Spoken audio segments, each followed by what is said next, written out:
नमस्कार, मी पंजाब डक. मी आहे काठमांडू पशुपतीनाथ या ठिकाणी आणि या ठिकाणून महाराष्ट्रातल्या शेतकऱ्याला एक अंदाज देणार आहे.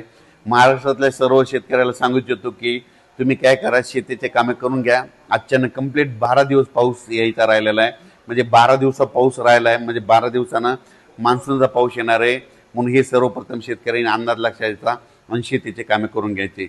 आणि राज्यात सध्यामध्ये आज 24-25च्या दरम्यान पश्चिम महाराष्ट्र, मराठवाडा आणि उत्तर महाराष्ट्र, कोकणपट्टी, घाटमाटा परिसरामध्ये विखुरलेल्या स्वरूपाचा आज देखील बऱ्याच ठिकाणी पूर्व मोसमी जोरदार पाऊस पडणार आहे. याच्यामध्ये काही ठिकाणी गारपीट देखील होणार आहे.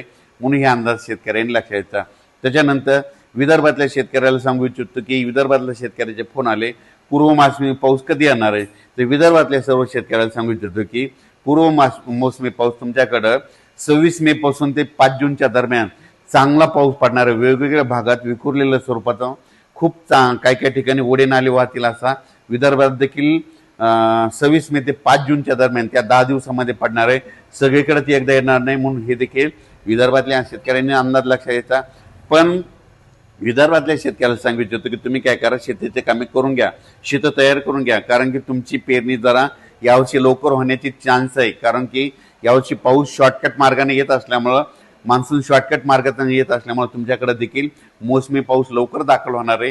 म्हणून शेतीची कामे विदर्भातल्या 6, 5, 11 जिल्ह्यांमध्ये वर्धा, नागपूर, भंडारा, गोंदिया, चंद्रपूर, यवतमाळ, वाशिम, हिंगोली, त्याच्यानंतर बुलढाणा, अकोला, अमरावती, इकडं नांदेड जिल्हा, यवतमाळ जिल्ह्यातल्या शेतकऱ्यांनी शेतीचे कामं करून घ्या. कारण की पूर्व मोसमी पाऊस तुम्हाला पडणार आहे, त्याच्या पाठीमागून लगेच मोसमी पाऊस येणार आहे.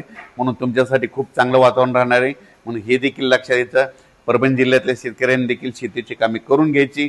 कारण की परभणी जिल्ह्यात देखील काय होणार आहे, म्हणजे मराठवाड्यात देखील काय होणार, मराठवाड्यात देखील तुम्हाला सांगतो, परभणी जिल्हा झालं, लातूर जिल्हा झालं, बीड जिल्हा झालं, धाराशिव जिल्हा झालं, ह्या पट्ट्यामध्ये काय होणार, पूर्व मोसमी पाऊस काय होणार आहे, अगोदर थोडा जास्त पडत असल्यामुळे काही भागामध्ये जास्त पडणार आहे. पण मराठवाड्यातल्या शेतकऱ्यांनी तुम्ही काय करायचं, अचानक कंप्लीट आपल्याला पाऊस येण्यासाठी 12 दिवस शिल्लक राहणार आहे. 5-7 जूनला पाऊस येणार आहे. म्हणून हा अंदाज लक्षात घ्यायचा. पण बदल झाला तर त्याचा परत निषेध दिला. पण माझं म्हणणं आहे, तोपर्यंत आपण आपल्या शेतीचे कामं करून घेणे सगळ्यात महत्त्वाचं आहे.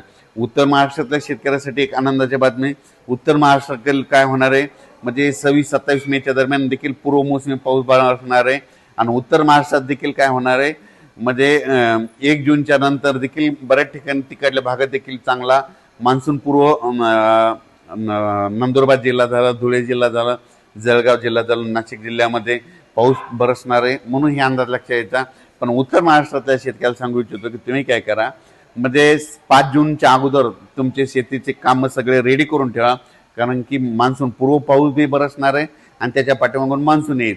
म्हणून पीक यावर्षी पण सर्व शेतकऱ्याला सांगू इच्छितो की शेतीमध्ये पेरणी करत असताना, लागवडी करत असताना स्वतःचा निर्णय स्वतः घ्यायचा. जमिनीमध्ये ईदभर ओल गेल्याच्या नंतर तुम्ही पेरणीचा निर्णय घेऊ शकता.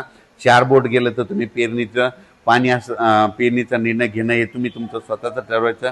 आमच्या जबाबदारी नाही. तुम्ही तुमचा पेरणीचा निर्णय घ्या. आम्ही फक्त पाऊस सांगणार, पेरणी करायची की नाही करायची हे सगळं तुमच्या हातात राहील. म्हणून हे देखील सर्व शेतकऱ्यांनी लक्षात घ्यायचं. आणि एक सगळ्यात महत्त्वाचं एक सांगतो तुम्हाला, कोणता तज्ज्ञ सांगणार नाही, 1 जून नंतर महाराष्ट्रात पडलेला पाऊस हे मान्सूनचा गृहीत धरायचा. आणि 31 मेच्या अगोदर जे पडेल त्याला अवकाळी असं समजायचं, हे मात्र गृहीत धरायचं.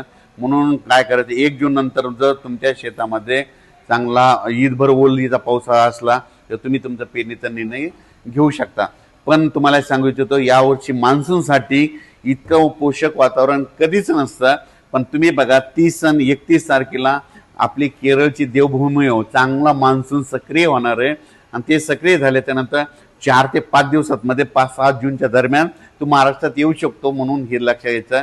आणि शेतकऱ्याला एक सांगायचं, चांगल्या म्हणजे विशेष बियाणे निवड करत असताना तुम्ही तुमच्या आपल्या पाहुण्याला, आपल्या नातेवाईकाला, आपल्या स्वतःच्या अनुभवानुसार ज्या बियाणाला गेल्या वर्षी आदमध्ये यापुढं पहिलं बी काय उतार आला असे बियाणं निवडा. म्हणजे जे चांगलं आहे, ज्याच्यामध्ये येलो मोजॅक येणार नाही, खोडकिडा लागणार नाही, अशा जाती निवडा. लवकर येणाऱ्या निवडा. पण स्वतःचा अनुभव असेल, पाहुण्याचा, नातेवाईकाचा, असं घेऊन बियाणाची निवड करा. मी देखील माझी शेती करत असताना मी देखील काय करतो, माझा स्वतःचा अनुभव घेतो नातेवाईकाला पाहुण्याला 10 ठिकाणी प्लॉट बघायला जात असतो आणि त्यानुसार मी देखील पेरणी करत असताना वैयक्तिक मी माझा निर्णय घेत असतो. तुम्ही देखील स्वतःचा अनुभव, स्वतःच्या नातेवाईक, पाहुणे मंडळी कोणाला कसं उतारायला त्याच्यावरून आपण आपल्या बियाणाची निवड करायची. धन्यवाद.